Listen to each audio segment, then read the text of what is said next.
This is a CBS News special report. Good afternoon. I'm Maurice Dubois in New York. We're coming on the air now with breaking news. Attorney General Pam Bondi about to announce the arrest of the Salvadoran native Kilmar Abrego Garcia, who had been mistakenly deported more than 2 months ago by the Trump administration. Let's listen to the Attorney General now. President Bukele for agreeing to return Abrego Garcia to the United States. Our government presented El Salvador with an arrest warrant, and they agreed to return him to our country.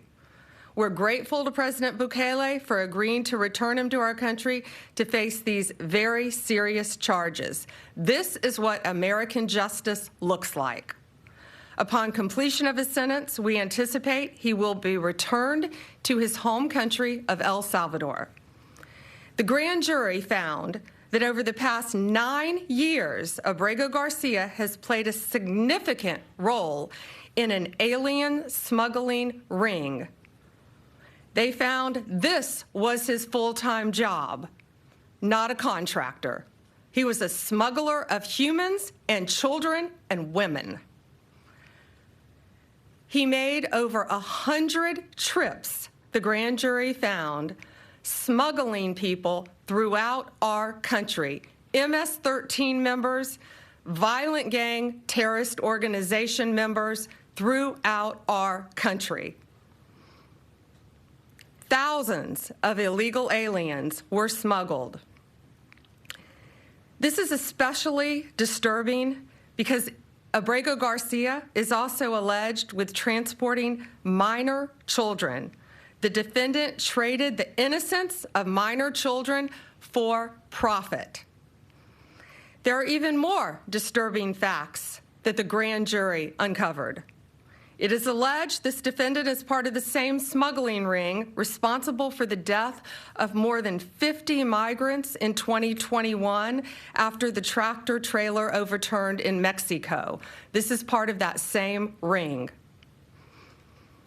The defendant abused undocumented alien females, according to co-conspirators who were under his control while transporting them throughout our country. This defendant trafficked firearms and narcotics throughout our country on multiple occasions. They were using vehicles, SUVs, with added seats in the back, floors that had been ripped out, guns, narcotics, children, women, MS-13 members. That is what the grand jury found. A co-conspirator alleged that the defendant solicited nude photographs and videos of a minor. A co-conspirator also alleges the defendant played a role in the murder of a rival gang member's mother. These facts demonstrate Abrego Garcia is a danger to our community. We want to thank the Department of Homeland Security, the FBI, our state and local partners, our acting U.S. Attorney Robert McGuire, and prosecutors from the Joint Task Force Vulcan. Questions? Attorney General,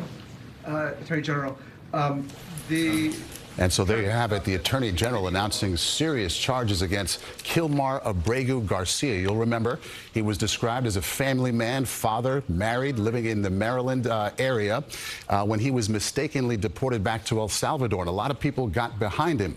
What we heard here is a very different picture. Justice correspondent Scott McFarland joins us now from the White House. And Scott, what do you make of what you just heard? That's pretty damning. It's a dramatic turn in a 3-month-long legal saga, Maurice. According to the charging documents reviewed by CBS News, the feds allege declaratively that Kilmar Abrego Garcia is an MS-13 conspirator and has been transporting MS-13 members by the thousands for $1,000 a trip across the country. And so much of this case hinges on a November 2022 traffic stop in Tennessee, where this case is filed in Nashville. The dash cam of that that traffic stop had been released some time ago, and the feds say that was one instance in which Abrego Garcia was trafficking MS-13 members. He wasn't charged with it in 2022, but he is charged with it now.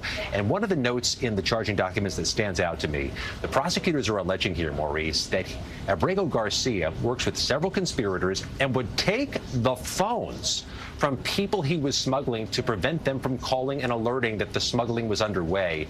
But in a larger sense, Maurice, this has always been a proxy for a bigger issue. A judge ordered Abrego Garcia's return many weeks ago because he was mistakenly deported by the administration's acknowledgement. The administration said they couldn't get him back. He was in a Salvadoran detention facility. Today shows they can get him back from El Salvador to face federal criminal charges in Nashville.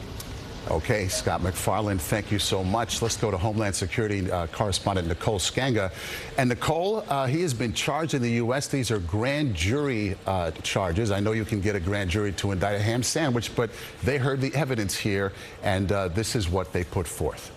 Yeah, that's exactly right. A Tennessee grand jury put forth 2 counts: conspiracy to transport aliens, that is punishable by up to 10 years in prison and additional fines, as well as count 2 here, unlawful transportation of undocumented aliens. And as for how the United States compelled El Salvador to return Kilmar Abrego Garcia, apparently the United States presented Bukele with an arrest warrant, and at that time he was returned upon completion of his sentence. Attorney General Bondi says that he will be returned to El Salvador. She also said in that press conference that smuggling was his full-time job. It's interesting looking at the court documents here that accuse him of over a 10-year span, 2016 to 2025, of undergoing this criminal operation that moved thousands who were smuggled, including minors, MS-13s, also smuggling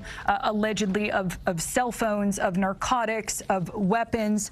She called him a danger to our community. As for what Scott just brought up, of course, ICE previously said that he was deported to El Salvador, to that maximum security prison in Secot, due to an administrative error, and that he should be returned because he would be likely to face persecution from local criminal gangs in El Salvador if he was to be returned.